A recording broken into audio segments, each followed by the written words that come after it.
தமிழ் உறவுகளுக்கு வணக்கம். திமுக பொதுச் செயலாளர் ராஜினாமா செய்கின்றார். திமுக பொதுச் செயலாளர் ராஜினாமா செய்கின்றார் என்ற தலைப்பில் இந்த காணொளியை காண்கிறோம். திமுக பொதுச் செயலாளராக இருப்பவர் முன்னாள் அமைச்சர் துரைமுருகன். நீண்ட காலமாக அவர் தமிழக அமைச்சரவையில் பங்கு பெற்றார். 10 முறை தமிழக சட்டசபைக்கு தேர்வு செய்யப்பட்டார். நடைபெற்று முடிந்த தமிழக சட்டசபை தேர்தலில் காட்பாடி தொகுதியில் 3வது இடத்துக்கு தள்ளப்பட்டார். தோல்வியடைந்தார். இவருக்கு வயது 85 வயது ஆகிவிட்டது. தற்பொழுது திமுக பொதுச் செயலாளராக உள்ளார். பெரும்பாலான நாட்கள் மருத்துவமனையில் உள்ளார். இவரால் கட்சி பணியை சரியாக செய்ய முடியவில்லை. நீண்ட காலமாக இவரிடம் ராஜினாமா கோரப்பட்டது. ஆனால் தான் 2028 வரை தனது பதவிக்காலம் இருப்பதாகவும் அதுவரை பதவியை ராஜினாமா செய்ய மாட்டேன் என்றும் பிடிவாதமாக உள்ளார். ஆனால் இவரை ராஜினாமா செய்துவிட்டு புதியவர் ஒருவரை தேர்வு செய்ய மு.க.ஸ்டாலின் நீண்ட காலமாக முயற்சித்து வருகிறார்.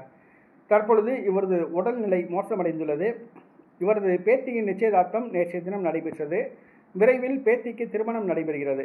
ஆக துரைமுருகன் பேத்திக்கு திருமணம் முடிந்தவுடன் தனது பொதுச் செயலாளர் பதவியை ராஜினாமா செய்ய திட்டமிட்டுள்ளார்.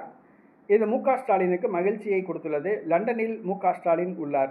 மு.க.ஸ்டாலின் வந்த பிறகு மு.க.ஸ்டாலின் தலைமையில் துரைமுருகன் பேத்தி திருமணம் நடைபெறும். துரைமுருகன் பேத்தி திருமணம் நடைபெற்று முடிந்த பிறகு தனது பொதுச் செயலாளர் பதவியை ராஜினாமா செய்ய உள்ளார். இந்த பொதுச் செயலாளர் பதவிக்கு கனிமொழி, உதயநிதி, ராசா, டி.ஆர். பாலு என்று பெரிய பட்டாளமே போட்டியில் உள்ளது.